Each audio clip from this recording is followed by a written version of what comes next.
rapaziada, parece que tem uma parte da mídia que tá acordando e tá tendo um pouco mais de senso, um pouquinho mais de coerência na fala. Esse rapaz aí de camisa verde deu um show no Seleção Sport TV de ontem, né, sobre a análise da temporada do Botafogo, a preparação, e falou que, é claro, não dá para dizer que a preparação está ruim ou boa agora.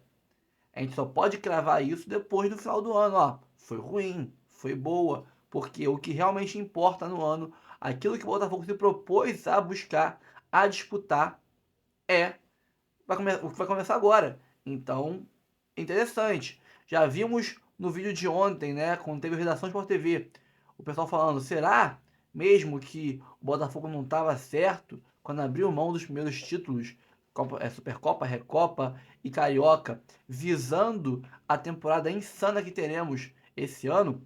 Nós teremos aí 20 jogos sem parar. 20 não, 19 jogos, quarta, domingo, quarta, sem parar, sem nenhuma semana de um intervalinho ali, uma semana cheia para treinar, nenhuma. E falaram, né, ah, não há profissionalismo que dê jeito, vai ter jogador contundido esse ano de novo, mesmo que o time faça tudo certo e tal. Aí puxaram, pô, mas será então que o Botafogo não estava certo em abdicar nesse começo de ano para ter um mês de folga treinando, para poupar jogadores no Carioca? Então o time titular até agora, estamos quase em abril, o time titular jogou 5 vezes no ano só, tá com a musculatura preservada, será que eles não estavam certos? Será que durante o ano o Botafogo não vai ser o time que vai ter menos contusões? Só veremos ao final do ano. Então, ele aqui mandou, só podemos cravar que estava errado os planos do Botafogo ou certo no final do ano. Então, tá começando a ter jornalista acordando para a vida. Nesse vídeo teremos ainda Jefinho, teremos ainda Botafogo buscando um reforço na Holanda, analisando a situação no lateral esquerdo. Pô, mais um lateral esquerdo, cara. Já tem Cuiabano, Alex Telles, Marçal. Havia um quarto lateral esquerdo? Sim. É bom lembrar que teremos muitos jogos. Marçal é um cara com histórico de lesão. Alex Telles não é novinho.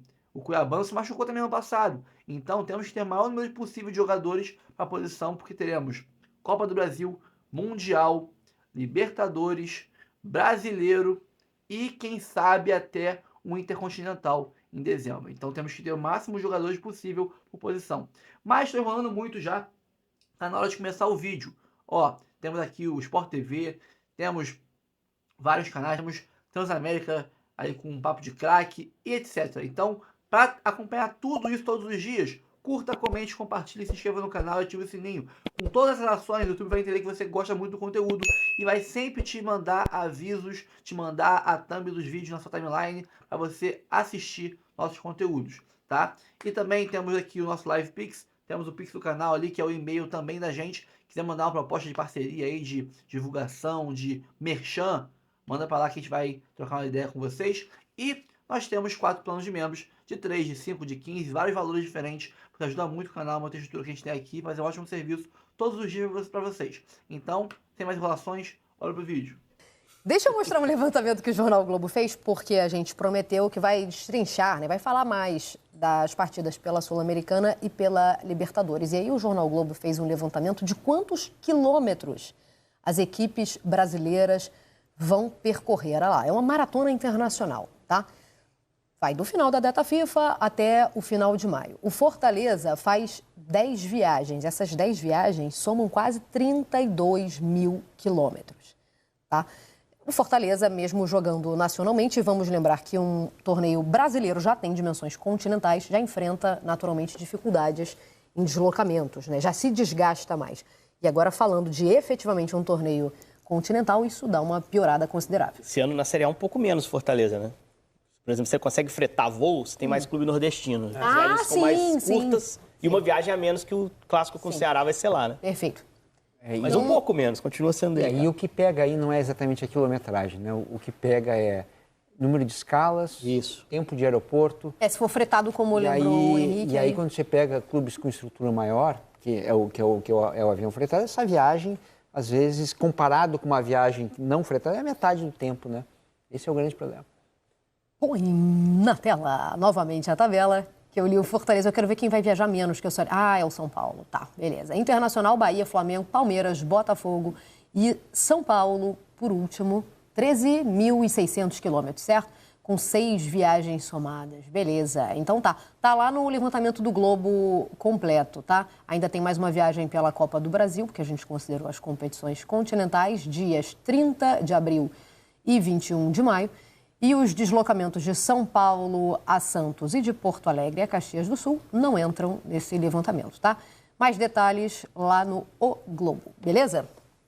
Então tá, o Fortaleza a gente já esperava, né, que liderasse esse ranking, exatamente. Você sabe que isso eles estão sofrendo. Exatamente, uma posição geográfica. Isso é uma coisa que preocupa também as equipes de fora. Eu estava vendo um vídeo de reações de jornalistas argentinos ao sorteio e quando eles estavam avaliando quem poderia cair no grupo do Fortaleza, os caras citaram a viagem.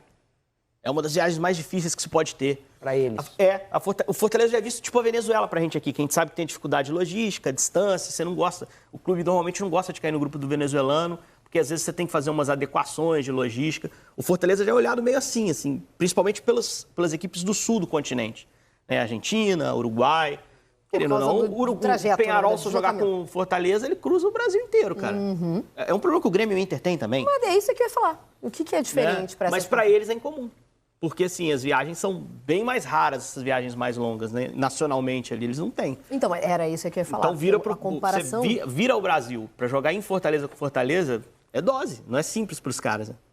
A comparação é com as dimensões nacionais, né? Por isso é que eu destaquei. Para a gente é um pouco mais comum, imagino que Inter, Grêmio e o próprio Fortaleza consigam, na prática, entender essa diferença. Aparecido esses aviões fretados. Ah, sim. Mas assim, em quilômetros a gente não vai ter diferença, né? O percurso terá o mesmo tamanho. Só que o desgaste é minimizado, né? Com certeza. Agora num voo fretado de novo, a gente não teria esse problema. Os clubes que saem os times que saem do Rio de Janeiro, né? Eles ainda enfrentam a dificuldade da escala no Brasil. Porque muitos voos internacionais hoje partem apenas de São Paulo, né? Então, os clubes que saem do Rio de Janeiro obrigatoriamente cumprem a escala. Sendo voo fretado, isso também está eliminado. Essa dificuldade é o nosso momento aéreo, né? Momento... A realidade aérea. Inclusive, a gente tem uma arte falando de aeroporto. Não tem, não. Vamos colocar na tela os grupos, aliás, da Libertadores com os jogos, porque a gente já tem as datas. Vamos lá. No grupo A, nós temos o Botafogo, atual campeão, Estudiantes, Universidade de Chile e Carabobo, da Venezuela. Só recuperando, né? Isso já foi muito debatido aqui. No grupo B, a gente tem o Barcelona, Independente Del Valle, River Plate e Universitário do Peru. O grupo C é o do Flamengo, com a LDU, Deportivo Táchira e Central Córdoba, da Argentina. No grupo D, Alianza Lima, do Peru, Libertad do Paraguai, São Paulo e Tajeres. No grupo E, olha aí o Fortaleza, e aí sobrou pro Racing, é essa reação aí que você tá falando? Essa reação. Beleza. Fortaleza, Racing, Colo-Colo e Bucaramanga, da Colômbia. No grupo F, Nacional do Uruguai e Internacional, Atlético Nacional e Bahia. No grupo G, nós temos Palmeiras, Bolívar, Sporting Cristal e Cerro Porteño. No grupo H, Olímpia, Peñarol, Bulo-Bulo e o Vélez Sarsfield, da Argentina. Então, esses são os grupos da Libertadores, certo?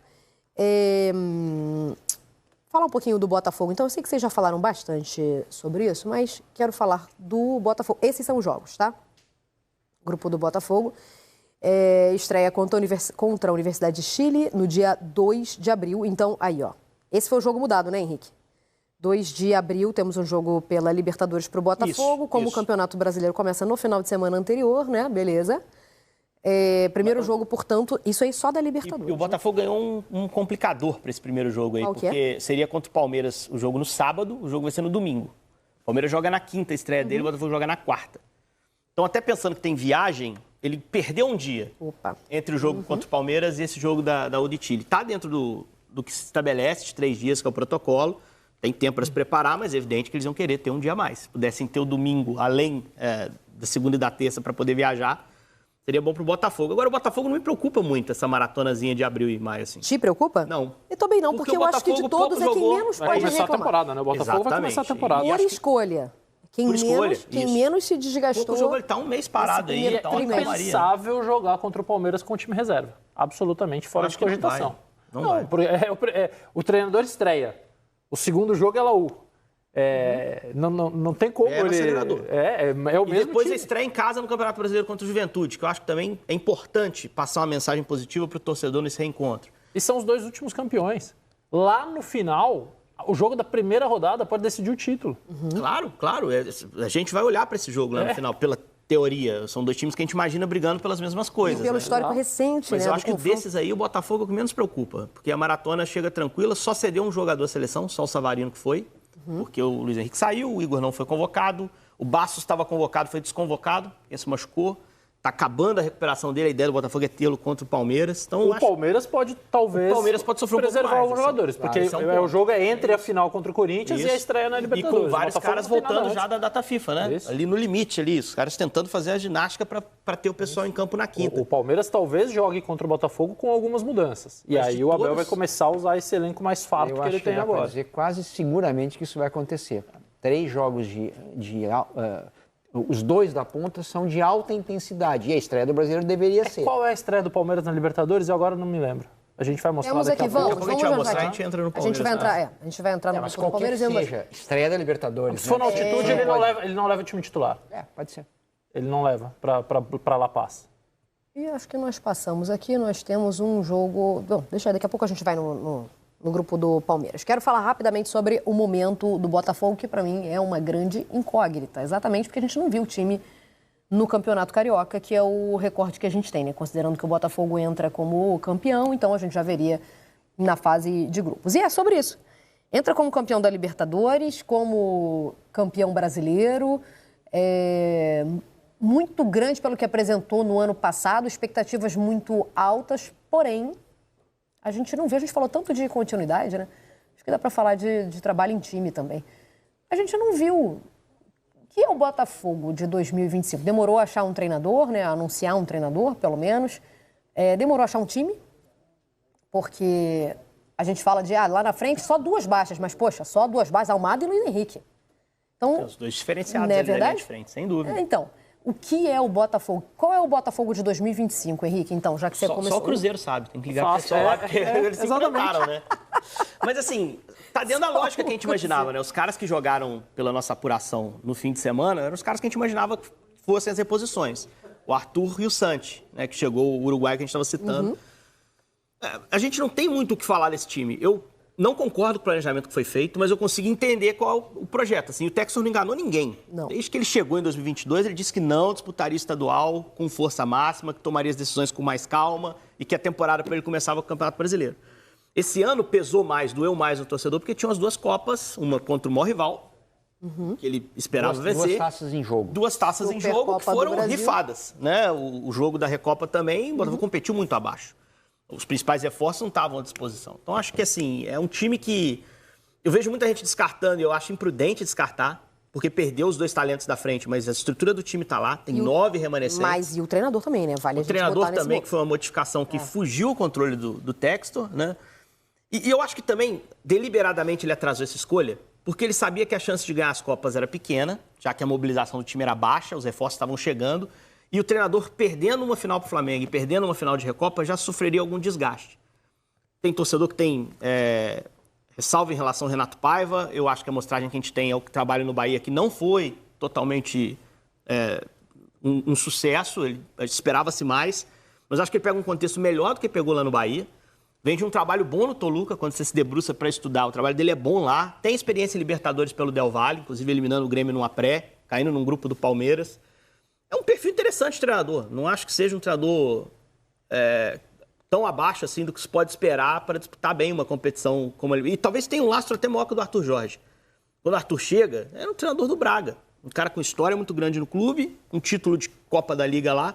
O Paiva acho que tem até mais experiência em futebol sul-americano que ele, um pouco mais de rodagem na carreira também. É um Botafogo que esse ano eu vejo... Mas no caso a experiência em futebol sul-americano é o fã ou hater que diz isso? Porque assim, não acho que é isso que o Botafogo buscava. Vamos lá. Não, eu concordo contigo. Eu acho que o Paiva sai do Bahia.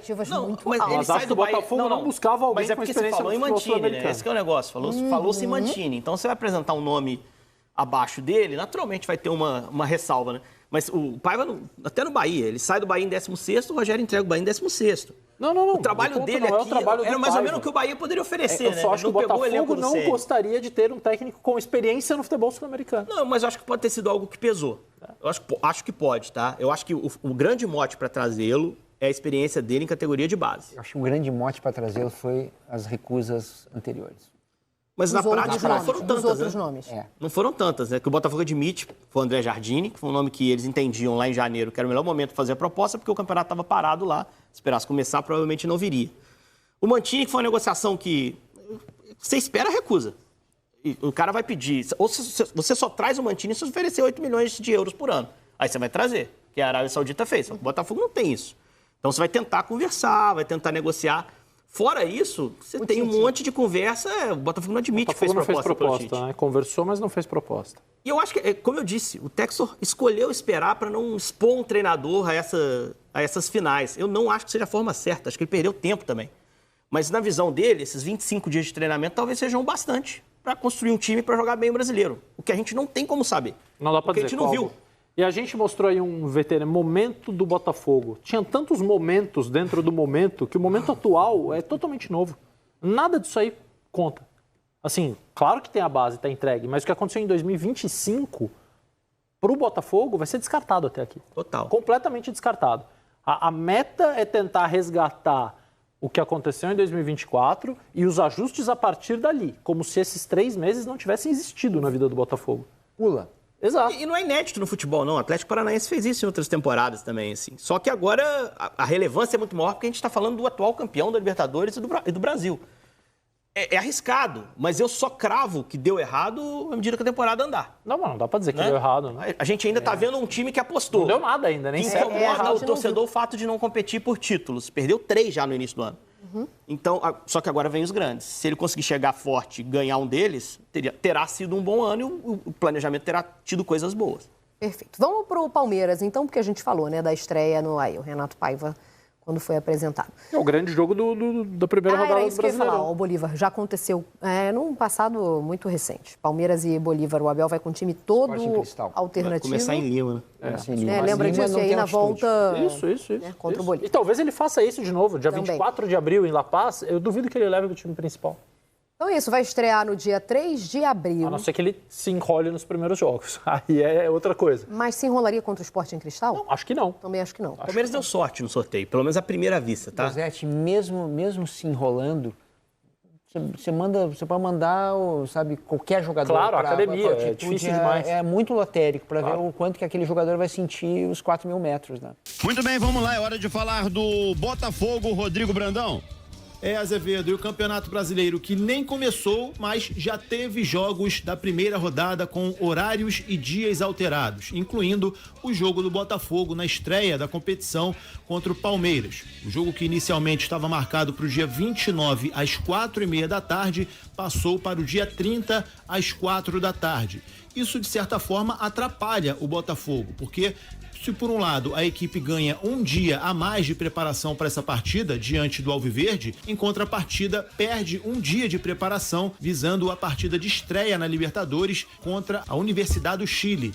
Esse jogo está marcado para o dia 2 de abril, 3 dias após essa partida contra o Palmeiras, e vai ser fora de casa, vai ser no Chile, ou seja, um dia a menos de preparação. Enfim, o Botafogo já foi comunicado dessa alteração e não vai ter jeito, tem que acatar. Teve também uma alteração do adversário do Botafogo no próximo sábado, no amistoso, que vai ser disputado no estádio Newton Santos. Inicialmente era o Coritiba. No entanto, a diretoria do Coxa Branca informou a diretoria do Botafogo de que não seria possível estar no Rio de Janeiro no sábado. Os motivos não foram informados, mas o Botafogo aceitou e correu atrás de um outro adversário e conseguiu. Será o Novo Horizontino. A partida será realizada no mesmo dia e horário, só muda mesmo o adversário. Os torcedores que já adquiriram seu ingresso ou fizeram check-in, nada mudou. Esses ingressos valerão para esse amistoso contra o Novo Horizontino. E o Gregory concedeu uma entrevista exclusiva ao Portal GE ontem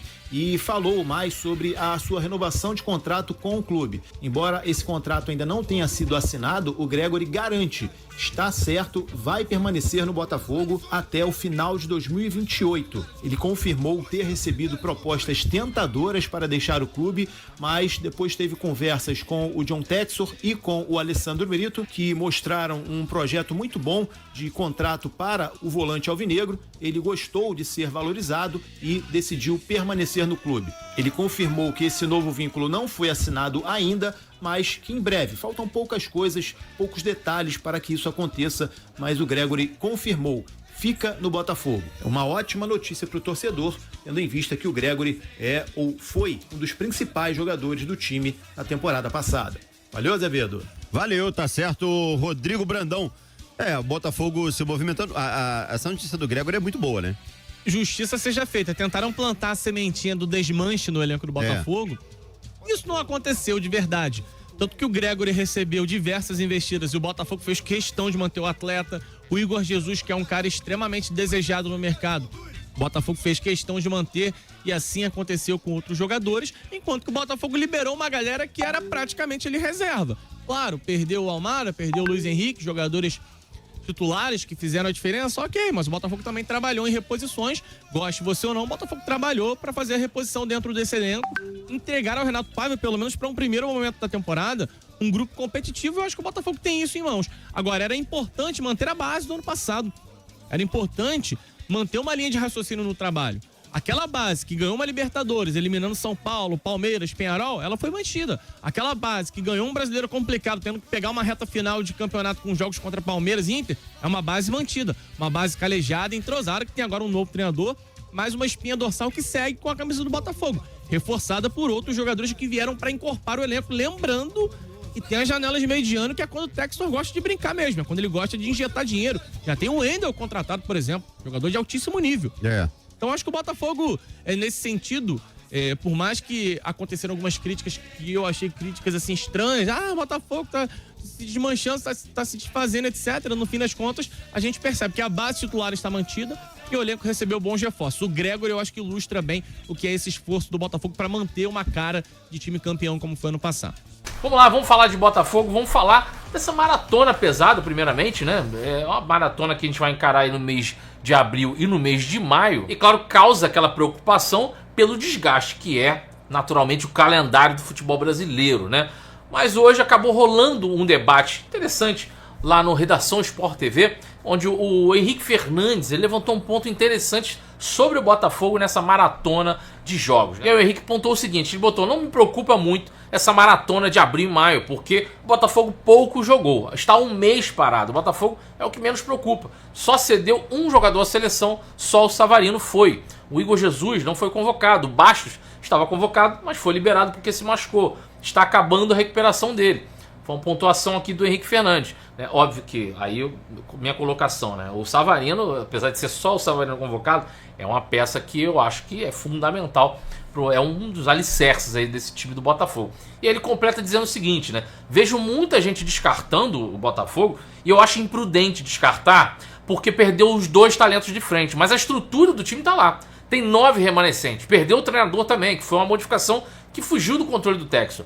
Acho que deliberadamente ele atrasou essa escolha, né, do novo treinador porque sabia que a chance de ganhar as Copas era pequena, e já que a mobilização do time era baixa, os reforços estavam chegando e o treinador perdendo uma final para o Flamengo, perdendo uma final de Recopa, já sofreria algum desgaste. E aí uma avaliação dele sobre essa questão do planejamento ou não planejamento do Textor, né? E essa fala do Henrique, por exemplo, quando ele cita sobre muita gente descartando o Botafogo, isso é notório. Isso é notório, principalmente com começo de temporada, a mídia tradicional, no modo geral, ela prefere se agarrar aos queridinhos, né? Se agarrar aos queridinhos, ainda mais aqueles que fazem um oba-oba no começo da temporada. Isso aí é basicamente notório, mas concordo com ele, como ele diz que é imprudente demais descartar o Botafogo porque perdeu só os dois talentos da frente, né? Enfim, mas eu concordo com esse balanceamento, né? Que o Botafogo, 30 dias parado, tendo tempo de treinar, tendo tempo do seu treinador mostrar o trabalho, talvez o Botafogo seja um dos clubes que menos vai sentir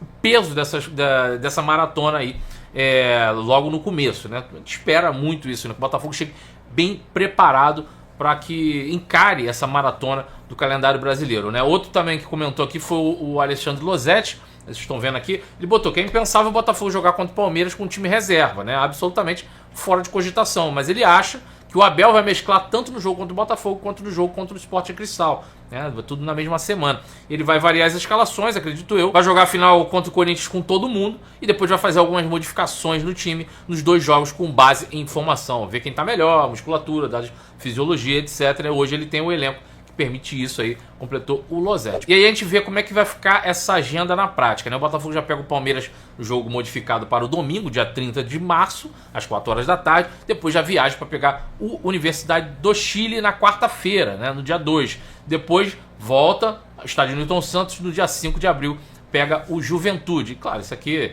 a gente está vendo porque podem ocorrer mudanças que a gente sabe como é que funciona a CBF. Depois o Botafogo pega o Carabobo na terça-feira, dia 8, e aí já viaja para Bragança para pegar o Bragantino no dia 12, no sábado.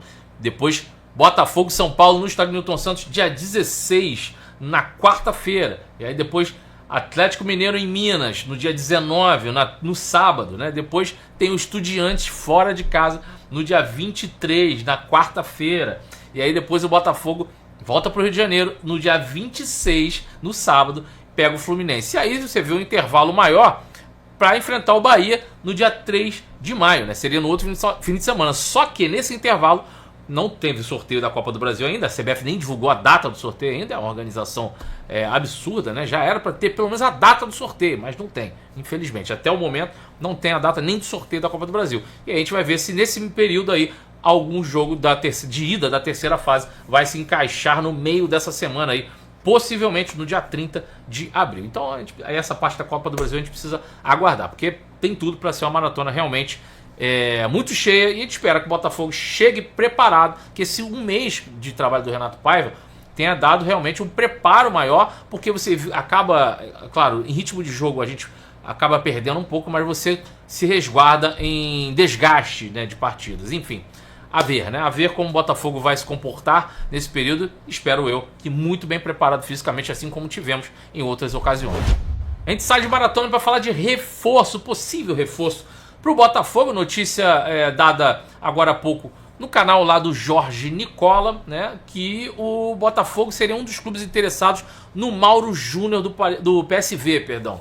Mauro Júnior, que é uma espécie de lateral, ala, né, joga nos dois lados, inclusive um jogador que tem umas características que interessam muito o Botafogo, que é a polivalência. Jogador que atua em mais de um lado, que atua em mais de uma posição. Isso a gente já conseguiu identificar que é um dos pontos que o scout vem buscado no Botafogo, jogadores polivalentes. A gente até brinca aqui que certas vezes a gente conversa muito com algumas pessoas do Botafogo e eles identificam, eles analisam certas situações diferentes do que a gente analisa. Tipo, o Botafogo procura um ponta direita.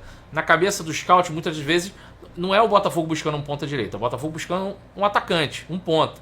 Se esse cara atua na ponta direita, na esquerda, centralizado, isso aí já é uma questão que o scout vê como positiva para uma contratação. Então a gente analisa de um jeito, mas o scout do Botafogo tem essas identificações de jogadores que atuam em mais de uma posição, eles veem com bons olhos esse ponto, né? Enfim, continuando aqui, segundo o canal do Nicola, né, o Palmeiras e o Red Bull Bragantino são outros dois clubes na disputa, sendo que o Palmeiras parece estar mais à frente nessas conversas, né? Até agora nenhum dos três clubes enviaram proposta oficial, só sondagens e conversas, eles abriram conversas com o jogador, com o staff do jogador. Enfim, ele tem vínculo até o dia 30 de junho, né, desse ano, e aí já pode assinar um pré-contrato com outro time. Você já conhece o Mauro Júnior? Se não conhece, claro, avançando esse tipo de negociação, avançando essa situação com o jogador, a gente vai trazer aqui com mais detalhes também para vocês, beleza? Bom, vamos lá, situação do Jefinho. Jefinho que tá aí desde aquela partida contra o Universitário, né, da Libertadores. Ele até marca um gol naquele jogo, gol importantíssimo pra gente, mas se lesiona naquela partida, né? E desde aquele dia o Jefinho não conseguiu ter uma recuperação plena, né? Um retorno pleno, melhor dizendo. Passou por inúmeras situações que está todo mundo cansado de saber. Algumas questões extracampo que a gente também está cansado de saber, já falamos várias vezes aqui. Mas já estou tão de saco cheio desse lance de Jefinho extracampo que eu não vou nem entrar nesse mérito aqui, senão a gente estende muito a situação. Vamos falar do que está acontecendo agora. Bom, Jefinho já voltou a treinar com bola, porque o Jefinho, depois da partida contra o Vasco, ele entra no finalzinho e depois jogou o jogo de ida, se não me engano, contra o Racing, né, da Recopa.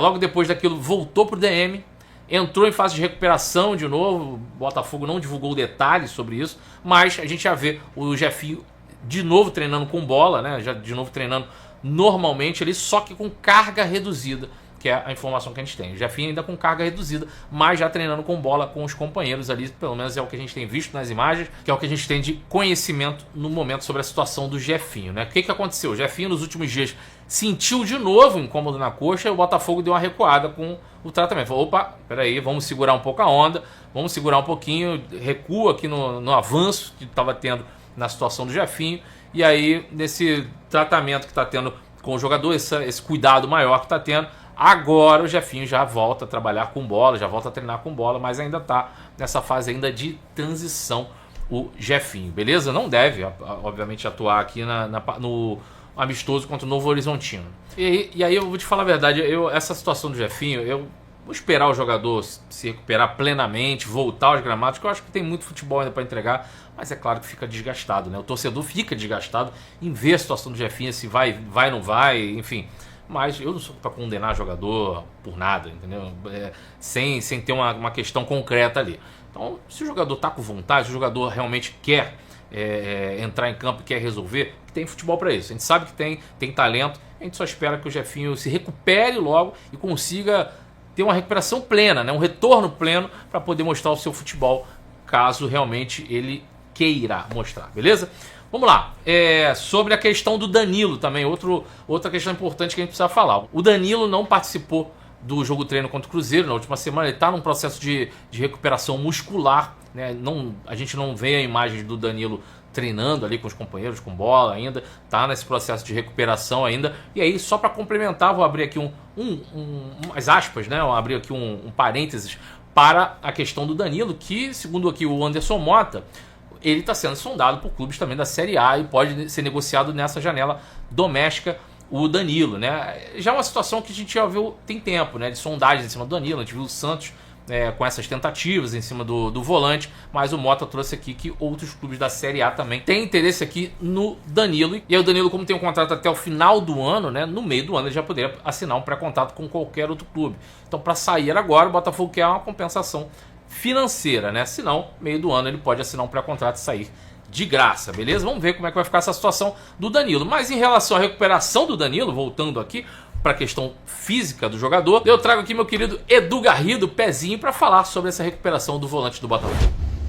Fala, pessoal do canal Gigante Glorioso, tudo bem? Porra, é bom demais quando a gente tem conquistas fora do campo também, né?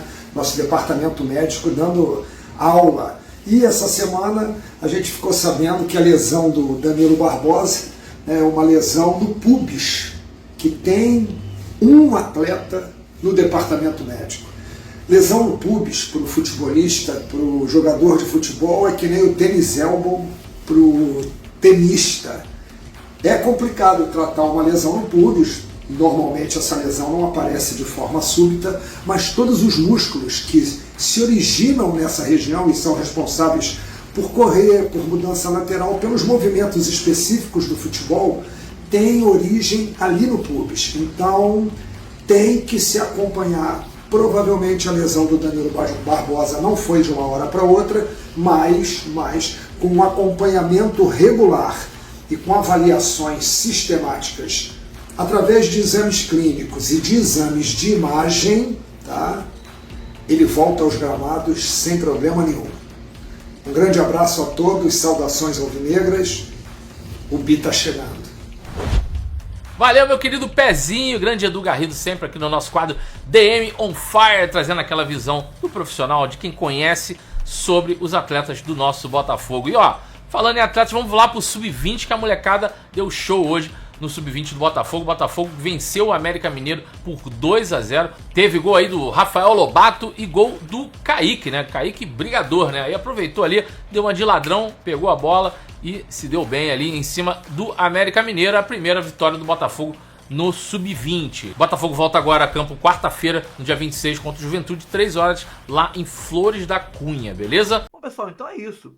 Cara, sobre o lateral esquerdo do PSV, foi o que eu falei no início do vídeo. Quanto mais jogadores por posição a gente tiver, melhor. Ah, mas é muito dinheiro gasto. Cara, o dinheiro do Textor. Se ele acha que dá pra gastar, que é válido, gasta. né? É isso que importa. Sobre preparação, teremos sábado, estarei lá com a molecada, Botafogo e Novo Horizontino. Hoje, nesse momento, agora nesse momento, tá passando lá na Botafogo TV, ao vivo, o treino. Eu vou terminar de assistir ele daqui a pouco, para analisar o que pode ser analisado desse jogo, esse treino, quer dizer, para o jogo de sábado. Sobre a questão do Jefinho, cara, eu tô muito desgostoso do Jefinho. Vai ter que jogar muita bola para provar que eu tô errado, porque eu acho que ele tá cagando para a carreira dele.